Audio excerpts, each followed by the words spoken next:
we're back on another edition of the Southern Ontario Dirt Show podcast. My name is Jonathon Howe, and this is episode 93, brought to you by Vansicle Pet Value and Lundy's Lane Pet Value. Don't forget that while you're stopping in and grabbing the best toys, treats, and accessories for your four-legged best friends, that you can also grab your race day tickets for Merrittville Speedway. Stop on by, grab the tickets, beat the box office with our friends at Vansicle Pet Value in St. Catharines, right across from the Best Buy at 420 Vansicle Road, or at the corner of Lundy's Lane and Kayla Road in Niagara Falls. That is where you'll find Lundy's Lane Pet Value. Like I say, this is episode 93 for the driver. I'm going to go with the 93K. Give a shout out to Mike Klazinga for the episode 93 number. If you got any other ones, be sure to comment either on our YouTube show. You can comment, I think, on Spotify podcasts now. You can even leave comments or you just comment on our social media. Which drivers come to mind when you think number 93 locally and beyond? Like I say, for me, I'm focusing in on Mike Klazinga this week. That was the first one that came to mind for me. Great Thunderstock driver over at Ohsweken, and sometimes runs Merrittville. I think I've seen him there once or twice, maybe this season. I don't know if he's had a start yet in 2024. Either way, like I say, this is episode 93. Let's jump right into it because it's a busy one. I'm getting back from a little vacation. I missed the racing action this past week in terms of being at the track, but I've got the results in front of me. Let's go over some of them with Ohsweken up first. 2-night show, 3-night show, technically, if you include the micro sprints and the bikes on Saturday night. But we're going to focus in on the Thursday event first and foremost because Marc-Antoine Cameron came away with the win in the Freshstone Dirt Classic 100 lap NASCAR Canada Series feature event.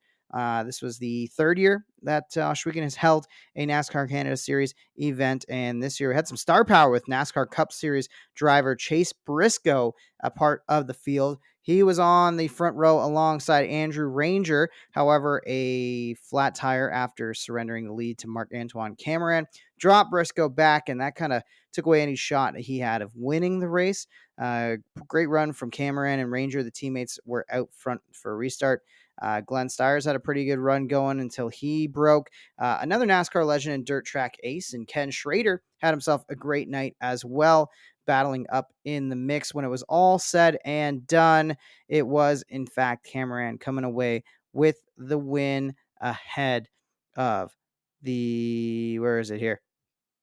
Team Car Ranger and Ken Schrader. Kyle Steckley was fourth, and Chase Briscoe rounded out your top five in the NASCAR Canada Series on the dirt.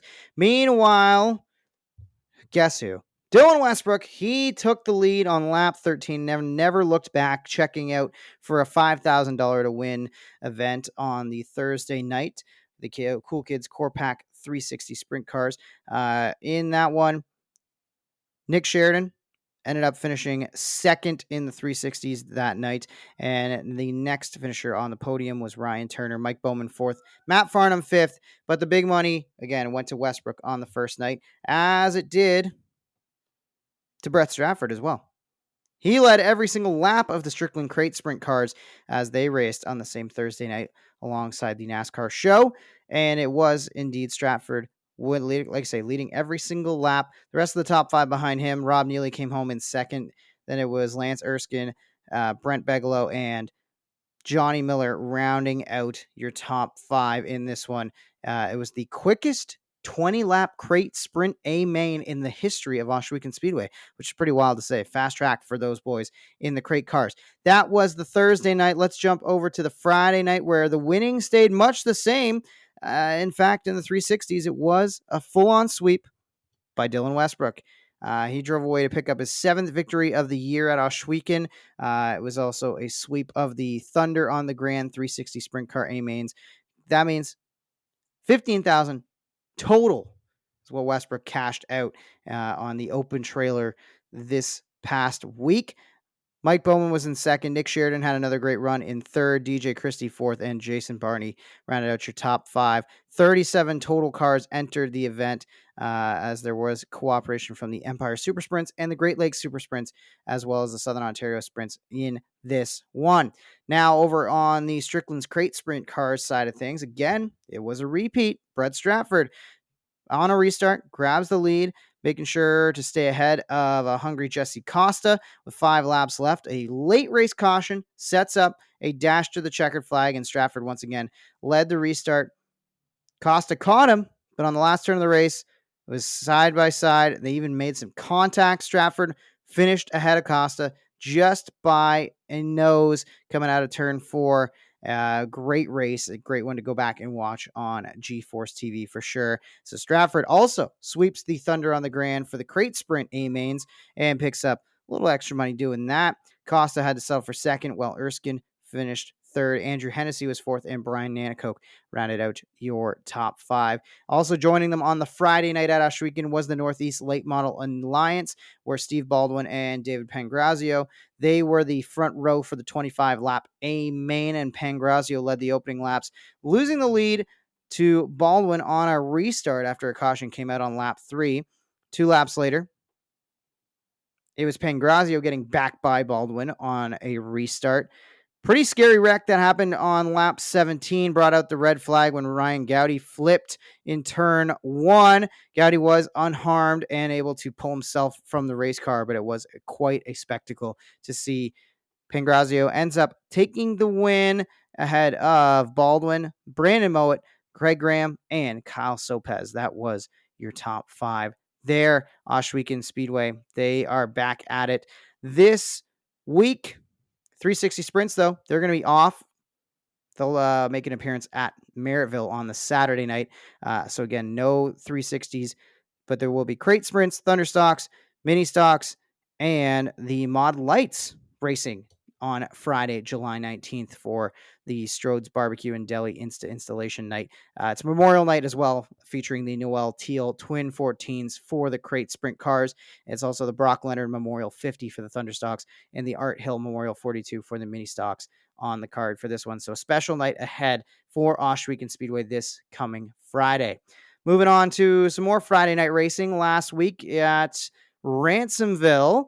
And this is going back to, again, July 12th features. We'll take a look at how some of the Canadians did across the border in the sportsman and in the modifieds. We'll start with the novice sportsman, where Nigel Pendikoski's hot streak is over after a DNF. However, another Canadian, Graham Toth, was in the field, started third, finished third in that 888 ride. Good ride for the Port Colborne native. Meanwhile, over in the Sterling Lubricants sportsman, Cody McPherson picks up yet another win after starting out in 8th spot, gains 7 spots to finish in the top spot for another win yet again on this year. I mean, a guy just doesn't stop winning. And over on the Crown Undercoating Modifieds side of things, 2 Canadians on the podium. Gary Lindbergh gets the win after starting on pole. Ryan Susice drove up from 7th to finish 2nd, while Matt Williamson of St. Catharines went from 8th to 3rd in this one as well. Nelson Mason, after starting 11th, finished in the 8th spot for the Niagara Falls, Ontario native. Those were the 3 Canadians in the field in this one, and it is a good battle between Lindbergh and Williamson on the other side of the ditch. Looking over at the points really quick on that side of things, Pendikoski's got a pretty firm lead on that novice sportsman division, 24 points up on Tyler Foster. As far as the Sterling Lubricants go, 32 points up is Cody McPherson on Cameron Tuttle. And leading at the top of the Crown Undercoating Modifieds at Ransomville, Williamson by 2 points over Gary Lindbergh. So 2 Canadians at the top of the standings having a good little battle in the points at Ransomville Speedway. Now, Merrittville Speedway, I was not there on Saturday night. Did not get to witness the action with my eyes, but I do have the results in front of me. We'll start with the Van Sickle Pet Value PV on the lane 4 cylinders, where it was Alex Riley going from 13th to 1st to pick up the win ahead of championship rival Kenny Hare. Mason Anderson drove up from 12th to finish on the podium in 3rd. Austin Worstro was 4th. Randy Allway following up after his first career win last week, I guess 2 weeks ago now, picks up the 5th spot, is following his win a few weeks ago. Now we'll move on to the Rona Deutsch Mod Lights. Brent Bigelow goes plus 10 on the night after starting 11th. He picked up the win ahead of Josh Slider. Slider was plus 12 on the night after starting 14th, finished in the 2nd spot. Leroy Buscombe started 3rd, finished 3rd to finish on the podium. Good run for Leroy. Ryan Anderson and Sean Iftati round out your top 5 in that one. Having a look at the Hoosier stocks, it was Pete Reed breaking through for a win ahead of Dave Bailey. Zach Bleach finished in the third spot, and Mark Fawcett was fourth. Donnie Lamb rounds out your top five in the 28D. Moving on to the Seminex Esso Baron Roofing Dirt Car Sportsman. Who else but Cody McPherson, as he is now unbeaten except for one race where Tyler Pachalski, last week's guest, was able to get him on double feature night. But McPherson goes 15th to first, picking up 14 spots, picking up the win ahead of Billy Bleach Jr. Tyler Pachalski follows up his win with a podium run after starting 14th, finished in third spot. Jacob Chevalier was fourth, and Taylor Van Der Zanden rounds out your top five there. And in the modifieds, Gary Lindbergh picks up the win after starting 15th. He drove through the field to grab the win ahead of Chad Brockman. Dave Flanagan Jr. with a great run after starting in fifth, finished in the third spot. Pete Bicknell back inside the top 10, top five, and Justin Sharp goes 16th to 5th in that 8S to finish in the top five. Once again, another strong run from the 8S on a Saturday night at Merrittville Speedway. That covers kind of the local stuff. I'll be back at Merrittville this weekend. Looking forward to it. The Southern Ontario Sprints are going to be there. It is Fast Tech presents the SOS and Memorabilia Contest night. We've got the Sportsman, we got the Mod Lights, we got the 4-cylinders, we got the 360s vintage modifieds. The Hoosier stocks and the modifieds are off this Saturday, just so you know. Okay, let's move on to the Super Dirt Car Series, where they had the Hall of Fame 100 on July 14th. From Weed Sport, Stuart Friesen picks up the win after starting in the sixth spot, goes to the top spot, leading 56 laps. Jimmy Phelps led 39 as well. He brought it home in the second spot after starting in second. Anthony Perego, Eric Rudolph, and Tim Sears Jr. rounds out your top five. If you're looking for Matt Williamson, well, DNF for the 88. Had some kind of mechanical failure, appeared to be an engine problem on that 88 that relegated him towards the back of the field with a 23rd finish. So tough break for Williamson. That is not going to help him in the championship chase. As we look at the Super Dirt Car Series points now, it is Matt Shepard ahead of Anthony Perego by 2 points. Jimmy Phelps 3 points back, and Williamson, despite that DNF, still only 10 points back. Those 3 wins on the year definitely help with that. So Williamson going to have to get back in the win column here and start a close up as they head for a Canadian swing. Let's have a look at these short track Super Series modifieds. They raced at in Dundee, New York at Outlaw Speedway on July 11th, and it was Stuart Friesen picking up the win there. So even though he says he's from Sprakers, New York, we're still claiming him as a Canadian. He won that one in the Super Series, short track Super Series modifieds. Matt Williamson in that one started on pole, faded back to sixth spot for the St. Catharines native. And in terms of other Canadians in the field, it was Francois Belmar from Trois-Rivières, Quebec. Went plus 10 on the night, started in 26th, ended up finishing in the 16th spot, one position ahead of Matt Shepard. Chris Robbie also was in the field, the Alexandria, Ontario native, started 25th, ended up finishing in the 27th spot in the short track Super Series. Moving on to the World of Outlaws late models, the World of Outlaws sprint cars, the NOS Energy Sprint Car Tour. Busy week for them over the last while. I think the last time I was recording an episode, we were in the middle of their event at Beaver Dam Raceway in Beaver Dam, Wisconsin, and Gio Scelzi ends up picking up the win there. We'll crush through the winners here. Carson Macedo wins on the Friday night at Wilmot. He picks up the win, and Donnie Schatz followed up the next night from Wilmot with a win in the Federated Auto Parts Larry Hillerud Memorial Badger 40.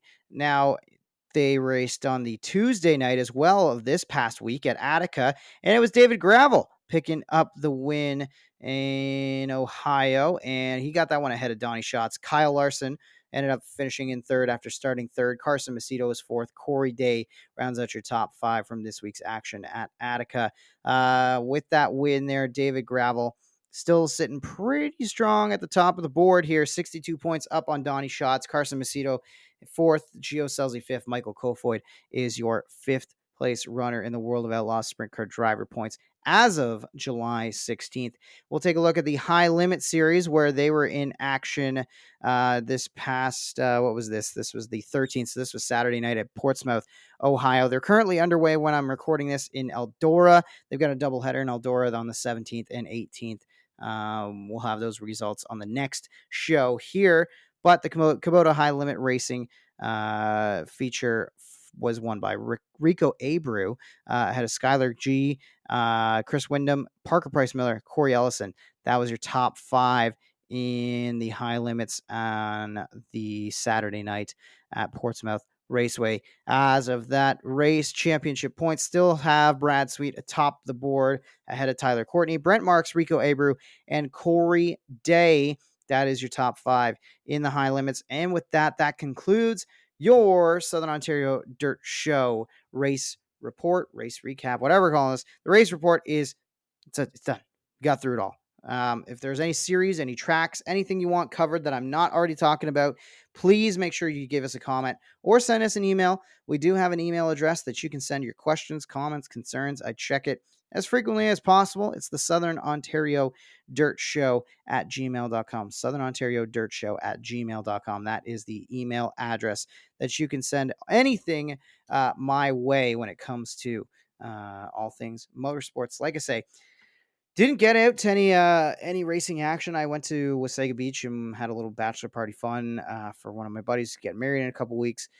This has been the summer where I'm pretty bummed out about the fact that I haven't got out to as many races as I want to. I had a buddy try to get me out on Thursday to go see the NASCAR Canada Series, but I ran out of time. I had to get some stuff done before I headed out early Friday morning.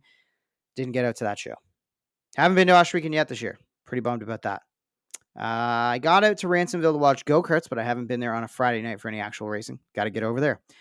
Really would have loved to get back out for the Big Block show as they hit the Canadian Tour swing this week coming up. I'm not going to be able to do that. That's just kind of the things you're going to have happen when you're getting married later in the year and following racing season. So got to lock down things, and then next summer we can get out and see more shows. But that doesn't mean that you guys shouldn't travel. If you have been traveling, I would love to hear about it.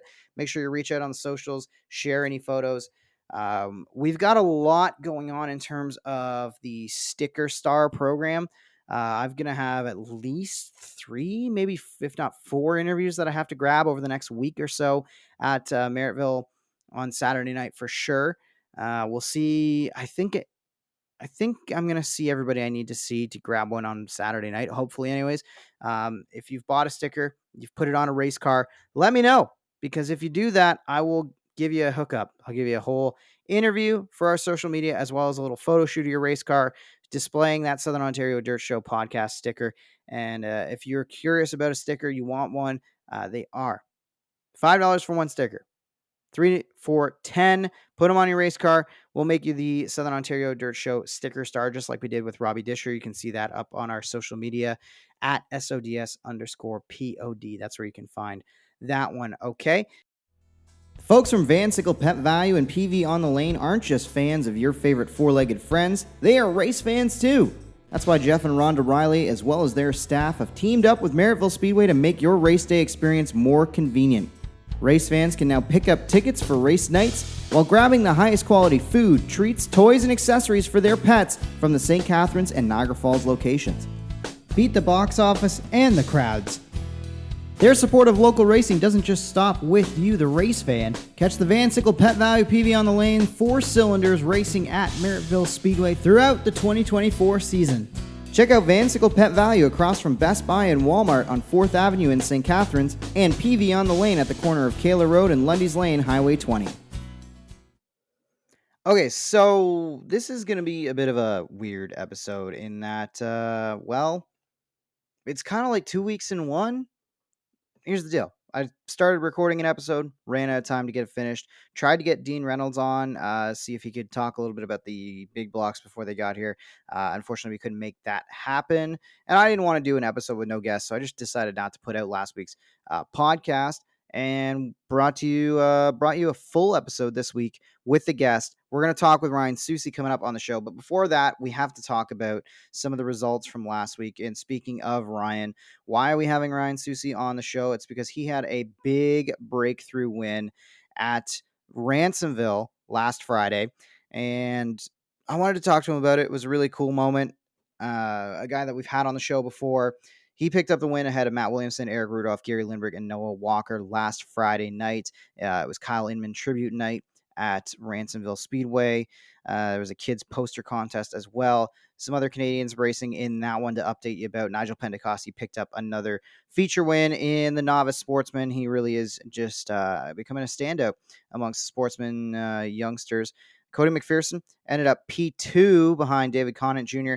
in the Sterling Lubricants Dirt Car Sportsman from Friday night at Ransomville Speedway. So there's a little quick run through for you there on some of the action we missed from there.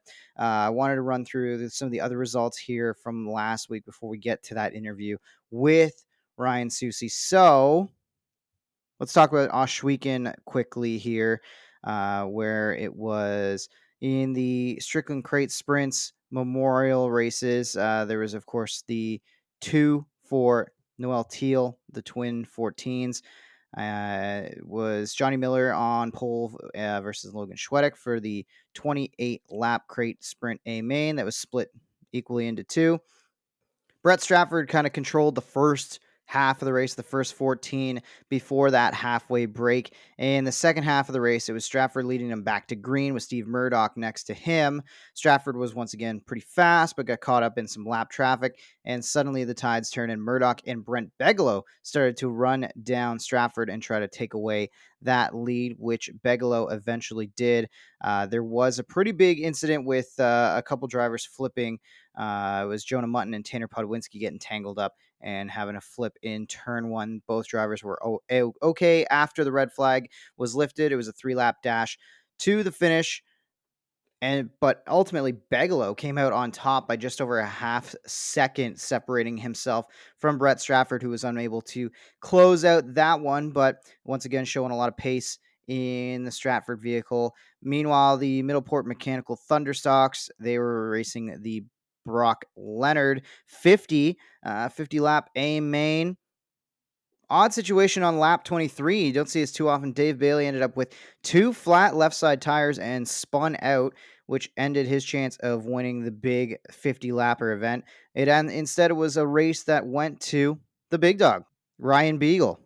He ultimately held off Brock Gregory, who settled for second, with Mark Fawcett, Kyle Wirt, and Steve Shaw Sr. rounding out the top 5 in that one. The Art Hill 42-lap mini stock feature was won by none other than Alex Riley, who took the lead on lap 16. One last caution fell on lap 30, and Riley led the final 11 laps to claim back-to-back Art Hill Memorial 42 victories, finishing next in the endurance test. Sean Cuse in second, Jillian Hills third, Dusty DeBoer, and Tim DeBoer rounding out your top 5 there. Pretty significant one for Alex Riley. And what was an absolutely grueling test of those race cars, too, going 42 laps for those mini stocks. And how about it? Just 2 cautions for them as well at Ohsweken, and pretty impressive stuff from them. And in the Mod Lights, a rare appearance at Ohsweken Speedway for the Mod Lights. It was their first actually since 2016.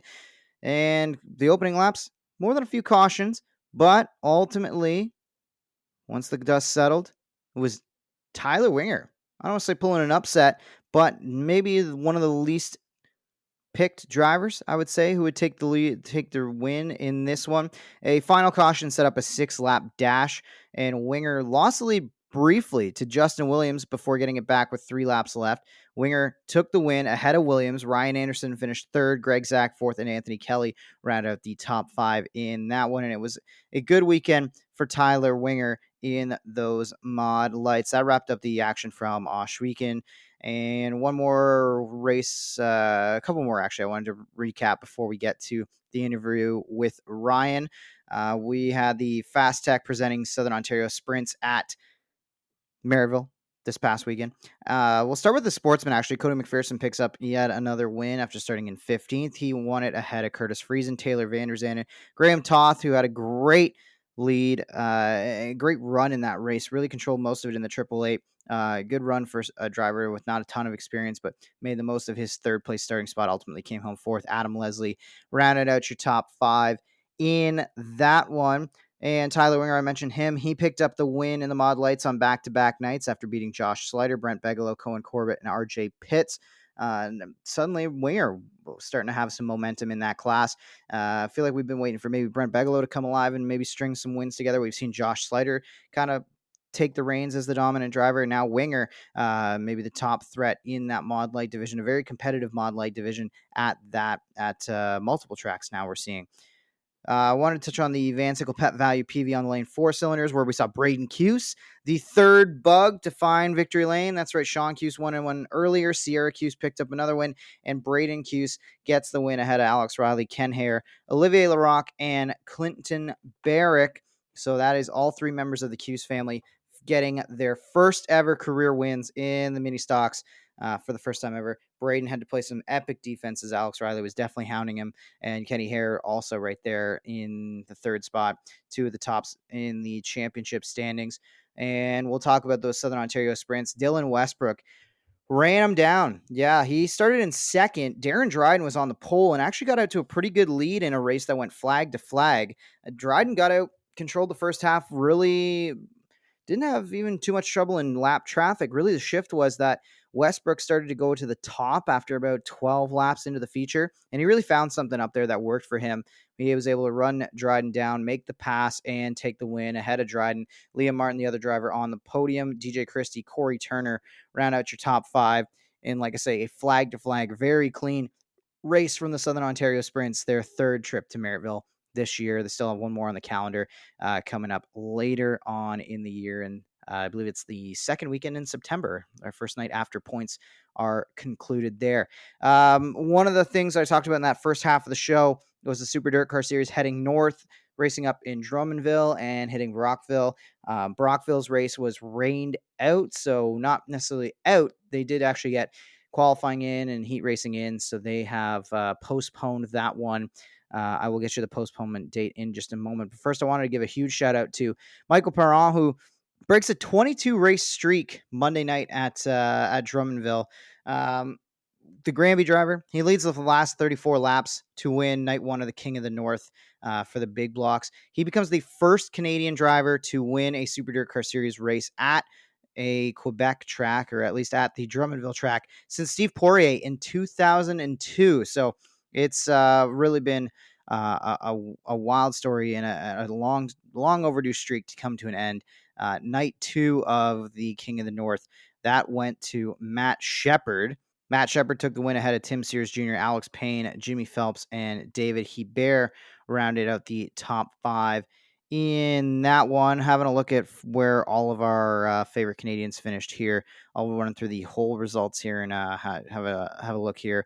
Matt Williamson ended up P2 to Parent on the first night.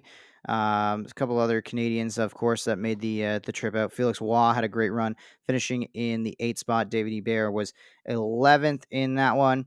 One of their other local favorites down here, Dalton Slack, ended up 25th after starting 23rd. Didn't finish on the Monday night. Had mechanical failure there.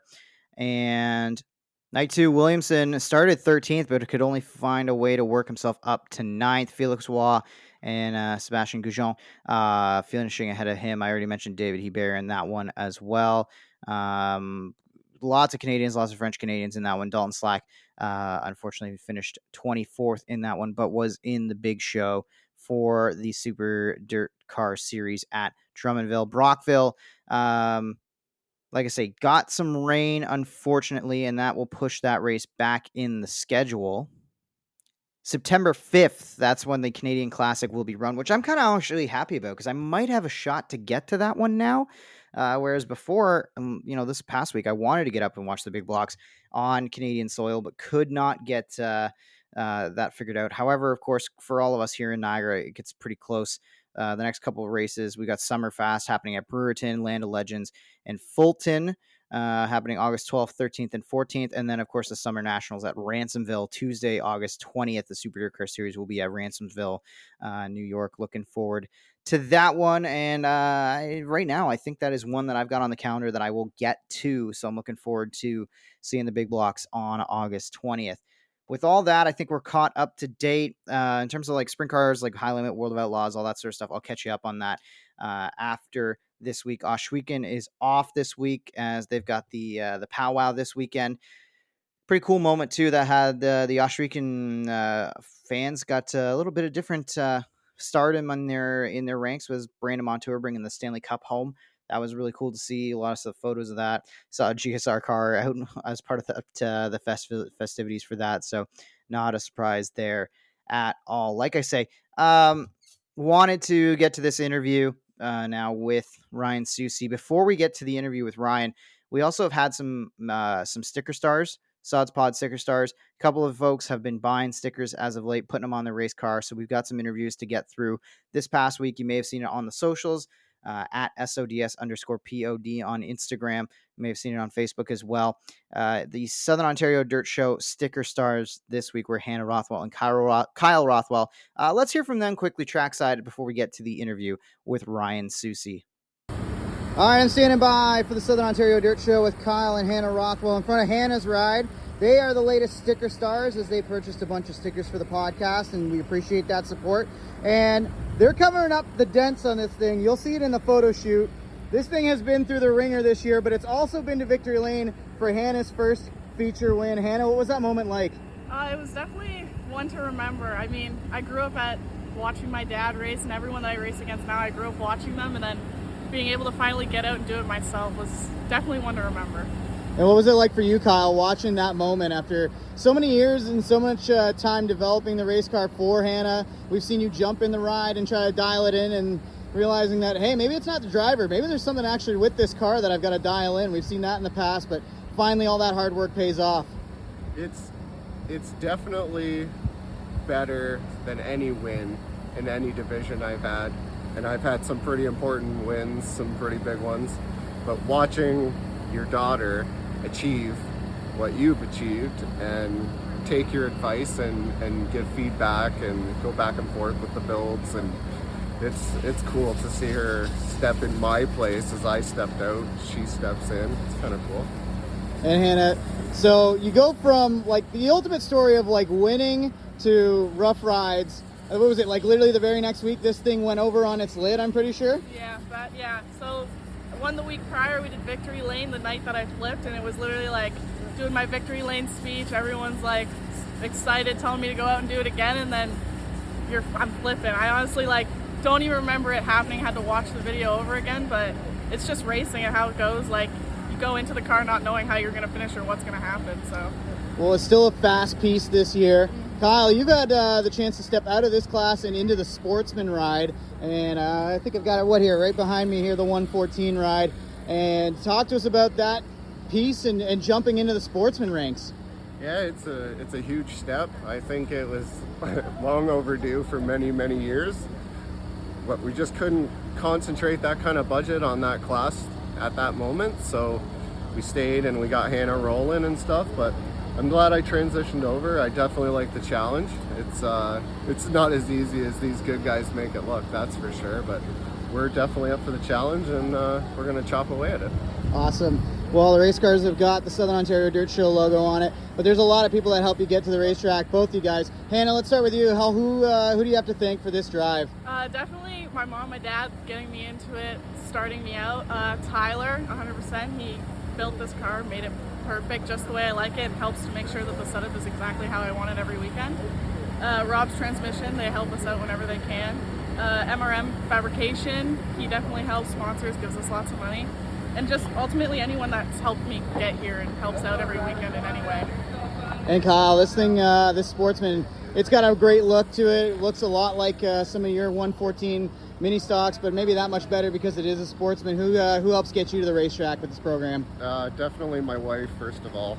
She takes over a lot of the stuff during the week that allows me to put in the hours and the time that is required for this kind of car. So definitely Lisa first, Tyler, Clinton, Harvey's Port Colborne, all my sponsors, Pet Value, Rob's Transmission, TC Decals, Cecil Landforming, Cutter Up Designs. They're all crucial to getting this car to the track every night and in the competition. Awesome. Well, there they are, Hana and Kyle Rothwell. You can see them in the mini stocks, in the Sportsman here at Merrittville, and we appreciate them supporting the Southern Ontario Dirt Show. All right, and joining me now on the Southern Ontario Dirt Show podcast, it's the Renegade coming off a big win at Ransomville. It's Ryan Susice. Welcome to the show, buddy. Hey, appreciate you having me on. Thanks, Jonathan. It's a good time to have you on. I mean, 2024 has been a pretty good year for you already. I mean, we had a chance to talk on the front stretch, not on the top spot of the podium, but we had a chance to talk during the Ivan Little Memorial a couple of weeks back at Merrittville. And now I'm talking to you after a breakthrough win, first one in 2 years, first one since Axon's born. Tell us about the race on Friday night at Ransomville. It was a pretty good night for us. Did quick and hot laps, and well, didn't win our heat, but we had a fast car, and I knew it's kind of been the way the story's gone at Ransomville this year. It's all draw. There's a handful of guys who can win. It's just who gets the front row starting spot or who gets who gets to start closest to the front. And luckily, we finally got a good number. So 2 weeks ago, we started seventh, and I think we had a better car. We only got to second though. So last Friday night, everything just kind of worked out, and we had the car in the track position, and the driver was able to hold it together for 30 laps without making any tremendous errors. So obviously, it was a big one for our family. Just very emotional. I was pretty teared up in victory lane and everything. We went through a lot of stuff, and to be able to get my little dude to victory lane, it felt like, all right, now I can finally, if I ever retire, if I want to retire, I got my little man to victory lane, and that's all that matters to me. Yeah, exactly. That's got to be like such an incredible. It's got to be an incredible journey in general. Just like, did you see a possibility where you were ever racing again at points last year? Did you really think about the fact that, yeah, you might not be getting back behind the wheel depending on how things would go? Yeah, I mean, I knew eventually we would race again, but at that, from the minute it happened, we were off that night actually at Ransomville. He was born on a Friday, and it was an off night for us, but at that moment in time, like, for the next 3 or 4 months, it was pretty much the last thing that was on my mind. I had some, my family and friends like, you should really get back behind the wheel at some point, and I couldn't mentally do it. Me and my wife we spent all the time we possibly could at the hospital with him, and just so everything we ever wanted was in that hospital. So even to leave it to go race was unheard of to even have that idea. So I didn't go to the track. I didn't do nothing. So, when we got back home, we actually were able to cut one night at Ransomville at the end of the season, and it was still something was missing. Axon wasn't there that night because he was still on oxygen at that time, and this year he's been there pretty much every night, and he actually does really good. They put the earmuffs on him, and he just kind of falls asleep normally. But Friday night he was up and he was awake in victory lane, so I know he'll never remember that. He's too little, but something for the rest of my life, I'll be able to see those pictures, and I'll always remember that. So it was pretty cool. Yeah, definitely an awesome family moment for you. You mentioned getting back in the car kind of late last year, but now you're running a full schedule on Friday nights at Ransomville. What's the adjustment been like after some significant time off? Has there been any? Did it feel like it took you a couple of races to get back to like your peak, if you will? For sure. At the end of, when we stopped racing last year, we were running 2 nights a week and midweek shows when they're available, and just the way everything worked out this year. When you messaged me earlier about coming on the show, I have like a 2-hour window on Tuesday nights. That's my shop night. That's the only time I can really ever get things done, and it's not because my wife doesn't want me to. It's I want to be home. I want to get out of work. I want to come home, and Axon's got a lot of little milestones he's starting to hit. He's getting closer to walking and talking, and I just don't want to miss any of that stuff. So Tuesday night's is shop night, and we race Friday nights, and it's definitely making it difficult too. That's one of the reasons why I was so pumped up on Friday night. Not because I didn't think I could win, but it's so much harder to win when you don't race. Just like you picking up a guitar, if you set it down for 6 months and you come back to it, obviously it's going to take a little bit to get back into the swing of things. Well, it's no different in racing. The more you do it, the more success you have, the more opportunities you have for success. So you're racing against Williamson and Rudolph and Lindbergh and Brockman, all these guys that are running 2 or 3 nights a week. It makes it really tough for a guy only running 1 night a week to figure out the setups quickly and obviously the racing lines and the adjustments you can make. So I know the first couple weeks this season, we weren't off, but we just weren't as good at the beginning of the season. And the last couple of weeks, we definitely really picked it up. So obviously racing more and getting more into the midsummer stuff when it's real slick. That's what I like. That's generally what we're good at. It's kind of where we're at now. So hopefully we can finish the season off strong and had a really good year so far. Our worst finish is seventh. Knock on, not wood, but something here. Hopefully we can keep that going.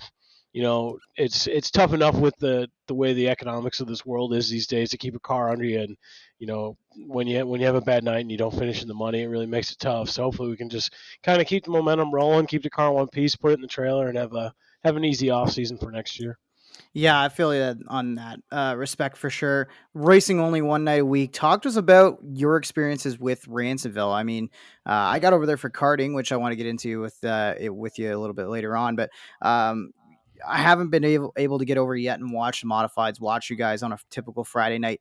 For any of us who've still stuck on this side of the border or haven't been had a chance to get out to Ransomville on a Friday night, what's your experience been with the racetrack itself? I find it a uniquely challenging place, at least from what I've heard with talking to drivers. What's it been like for you guys this year? Honestly, the track's been beautiful. Parm and Howard and Ron and all the guys that work the track, they've done a phenomenal job. Early in the season, it's kind of normal for Ransomville, get a little bit more moisture and a little bit of character, we call it in racing, a little bit of cushion, a little bit of roughness. And then as the season progresses, it just gets better and better. And this year they've hit it almost every week. So kudos to them. Last month or so, it's almost like the hotter it gets, the more abrasiveness it gets, and you get a little bit more tire wear and stuff. So that we're kind of dealing with. But Ransomville's been like that for I don't know, probably the last 8 to 10 years. Where Merrittville, you don't really ever touch the tires. Ransomville, you get a lot more tire heat just because of the rocks and stuff that's in it. So that's kind of throwing a little bit of a game to some guys, trying to pick the right tires. Or the hard part right now is just with the draw redraw format, which it is good to try and get guys. You see Brad Rouse or Luke Carlton coming over from time to time, and they have the opportunity. Brad started on the pole actually on Friday night, where a place like Merrittville with handicap, you don't ever have that, so it's hard to get cars from outside of the your weekly guys to come in and race. So Ransomville did the draw redraw a few years back, and it's kind of made it options for guys to come race every once in a while, but it doesn't seem like it's really helping. Like we'll gain a car or two every couple weeks, but for the most part, it seems like right now, especially with the way the cars are, everybody is so close that your whole night is dependent on the draw. How they have it set up right now is if the winners from the previous week can start no better than the last redraw spot, which most nights is 8, some nights it might be 10 or 12, depending on car counts. So it makes it really tough for, if you win for me, this coming week, I'll start 8th, 9th, 10th, whatever it is. But you get a guy, Gary or Matt, they didn't win last week. Now they can draw the pole. So you have that 7 or 8 cars in between you they have to get through. So that's the one thing that's kind of, I would say, hurts the racing a little bit. But it's still the way the racetrack has been, it's really wide and fast. It's kind of been off, you've been able to start 7th and come up. It's just usually you only get to 2nd or 3rd. The leaders are kind of gone. So that's the only thing. And it's not a complaint. It's what we're all dealing with. It's what, it's what we all agreed on a few years ago. But I know recently there's been some guys that are kind of talking, maybe we should look into seeing if we can get that switch for next year just to, I don't know, get the fans a little bit more excitement, get the drivers a little more excitement. As a driver, it's not real fun to start 5th and finish 5th. So it's kind of the same thing. You get all the fast guys right up towards the front, and it doesn't make for great racing. But when they start 12th or 13th, it makes it pretty fun to watch. So I guess there's two sides to every story, and we just they tell us what to do, and we show up and race. That's what it is. Yeah, fair enough. I kind of wondered about that whole handicapping versus redraw system as well. I've heard a couple of guys, like you say, have had complaints about it, or at least had wanting to have a discussion about it in the off season. And I think the biggest thing that it maybe, I think it maybe just doesn't. The system ends up not showing off Ransomville for what it can be, I think is the best way to say it. Like if you have all the fast guys up front, it's no wonder it's going to turn into maybe like a 1-lane racetrack, or there's not going to be the movement that you see through the field. Whereas if you have a Williamson or a Lindbergh or yourself who are a little bit further back and you've got speed, it's going to force you guys to the outside. It's going to force you guys to try lines where nobody else is running, and that will create side-by-side racing, which ultimately leads to a better fan product as well, right? Yeah, there's something, the adrenaline rush of being the hunter too. Like when you're starting 8th or 10th and you're doing everything you can to dig and catch the guy in front of you, it makes it exciting. Um, And then kind of on the other aspect, when you start up front and you know you got guys coming, you got to go. So back in the day, Ransomville used to have 10 to 12 different winners a season, just because um, with the handicap and the way the track is, you get a guy that doesn't win all the time, starts up front, and has an opportunity to do that. And recently, it's been the same 4 or 5 guys, and I don't think that's because those are the only guys that can win, but they might have a little more speed. Now they're having less hassle getting up there because they already start there. But like I said, it's what we all agreed upon. I think just after a few years of doing it, now we've kind of maybe we see the other side of the spectrum of, all right, well, we are definitely hurting the racing, but first and foremost, we got to put on a show for the fans. If we lose our fans, then we got nothing to do. So there's no reason to spend all this money and time to work on cars if nobody's there to watch. So, losing fans is one thing that we definitely don't want to do, and whatever we got to do to put a show on, that's what we got to focus on. Yeah, and Ransomville definitely can put on a great show. And you guys still have so many highlight moments on the calendar. Obviously, lots of memorial events too that are upcoming and have been passing through the whole year as well. One of the special moments I think this year for you, probably before the win, was getting up on the podium at Merrittville. Your return back there, and you're right there on the podium for a very special race in the Ivan Little Memorial. What do you remember about that night and that race in particular? Man, that was probably the best car I ever had for like the first 15 laps. I think we started 10th and we were second about 10 laps into the race. The car was so good, and as the long runs went, I think I was a little better than Gary, but he was just so good on those restarts. And there was definitely gamesmanship from both me and him on the restarts, because I didn't want to be on the outside and he wanted to force me up there. And we were playing games, but that's what anybody's going to do when they're trying to win. Just do what you got to do. So it was a dogfight, and I watched the drone video because I didn't even know it at the time. But Chad Brockman cropped up on both of us and I think Brandon Gruel might have popped a motor or something. Had he not popped that motor, CB3 might have won the race. So it was a cool race. Unfortunately, it was overshadowed by a little bit of drama and stuff in Victory Lane, which we were just, we're all just racers with a lot of, adrenaline pumping, and we might say some things, and it is what it is, man. Like, Gary came over on Friday night and handed me a beer, and we cracked a beer and had a drink, and that's the sport of it. It's what we do. It's hot tempered at times, but generally for the most part we all get along great. So, is one I wish I could have won. That's for sure. Looking back on it, I wish I could have, especially watching the drone video, just some of the stuff you pick up that you didn't see in the seat. Wish we could have done a little different, but no, it was fun. Hopefully, I don't know if I will get back to Merrittville this year. I'm kind of thinking about maybe that Monday show in a couple weeks, but it's tough with work and everything on your holiday, not our holidays, and yeah. But hopefully, like I said, hopefully I can get back time or two, and I don't know what's going to happen next year. I don't know if we're going to stick to the one night a week and just do some special stuff. To be honest with you, I don't hate it, but like we talked about earlier, I feel like the more I only do one night a week, the farther I'm going to become from being where I want to be, and I'm kind of one of those guys that if I want to be in contention. That's why we do it. That's why we get sponsors, and that's why we have fans. So maybe part time on Saturdays next year if everything goes well. So Yeah, that'd be wicked. That'd be awesome to have you come on for that. I was gonna say, I've been getting to see you over the past couple of years, or getting to experience kind of your baby at Ransomville in the kart program. Went over and had a chance to announce with you on the Thursday night, a couple of weeks ago now, I guess it was, and had a chance to go over a couple times last year as well. So talk to us about the Ransomville kart program and the little R, because it's a really special one. Is Axton's joined the call as well? What's going on, buddy? Hey, what's up? Say hello. What's going on, Axton? The audio podcast, everyone's all jealous right now that they can't see Axton. Axton's making his debut on the podcast, but no, the go kart program is really fun. My neighbor / shopmate / competitor, Greg Martin. Yeah, I know there's a lot going on there. So he started as the head flagger, I don't know, 3 or 4 years ago. And yeah. He asked me to come on board be the race director. I guess at the time I didn't really understand what I was accepting, because it went from race director to now we kind of organize the whole thing with the schedule and just trying to find sponsors, and it's kind of developed to be quite a bit more than just a race tractor, but it's a lot of fun. That's where I came from. I started racing go-karts in 96 at Ransomville, and I did that for 10 or 11 years. And, obviously it's something that's important to me. It's where I started, and I know a lot of friends and kids that I know that started in that program too. So I want to see it succeed.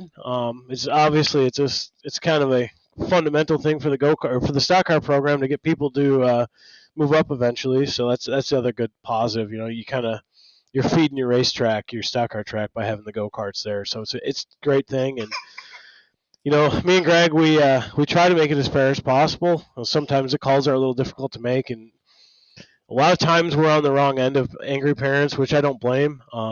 Everybody puts a lot of time and money and effort into this stuff, so there's a lot of adrenaline flowing in the pits too. So that's the hard part. It's kind of like hockey parents. I'm sure as Canadians you would understand that maybe, Yeah. or football parents. There's just the parents are into it, and the kids are playing football or kicking a soccer ball, and the parents are screaming at us because we made the wrong call. But generally we explain ourselves and we're over it, and next week we're moving on and everyone's having fun. So it's very rewarding to see, especially the novice kids, 5-6-year-old boys and girls out there racing. At the start of the season, they barely know how to get the thing moving. By the end of the season, they're slugging it out 2 and 3 wide. So and just the excitement that those kids have, like especially when they get a good run, they don't even have to win. You'll see the kids pumping their fists, when they finish third. So it's really rewarding to see that, and to know that what we're doing is helping kids, and giving them something to look forward to, and to be honest with you, kind of like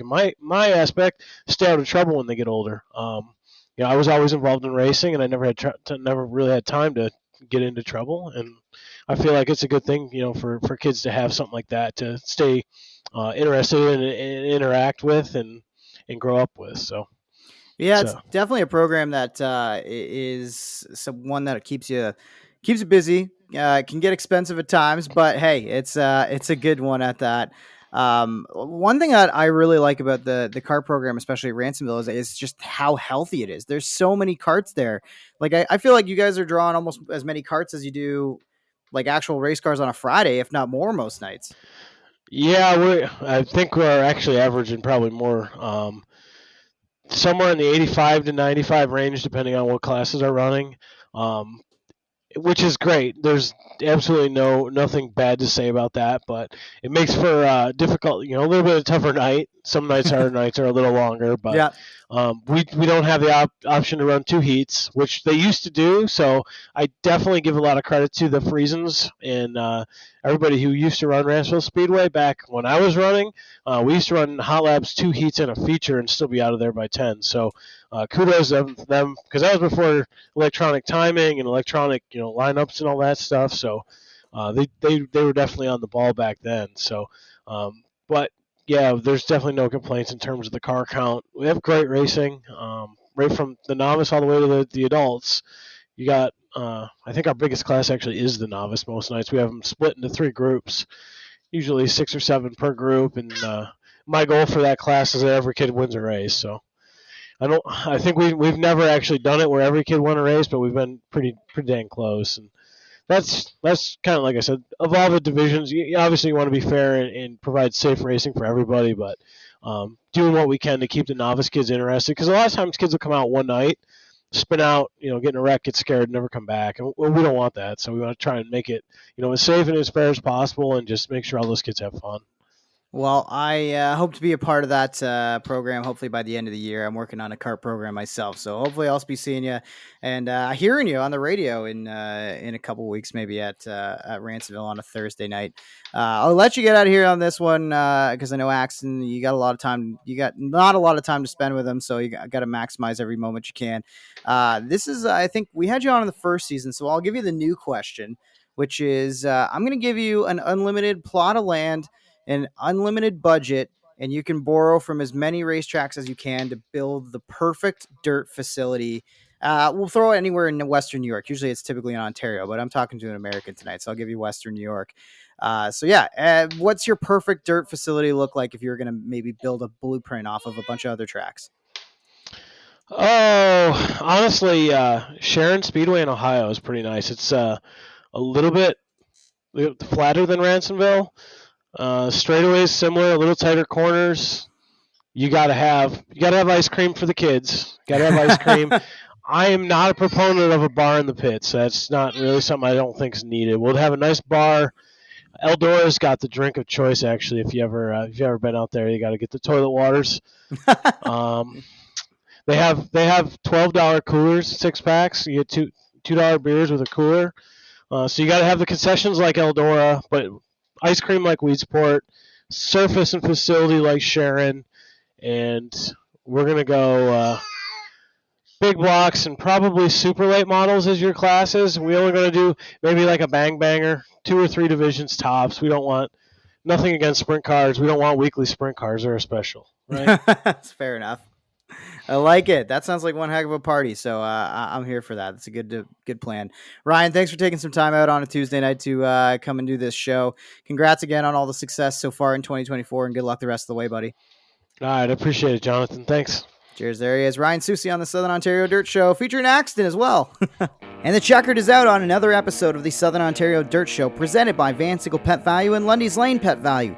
Like what you hear? Rate, review, and subscribe wherever you get your podcasts. Connect with us on Facebook at Southern Ontario Dirt Show, or find us on Instagram, Twitter, and TikTok at SODS_pod. Have a question for the show? Email us at southernontariodirtshow@gmail.com. Thanks for supporting local racing in Southern Ontario, and we'll see you at the track.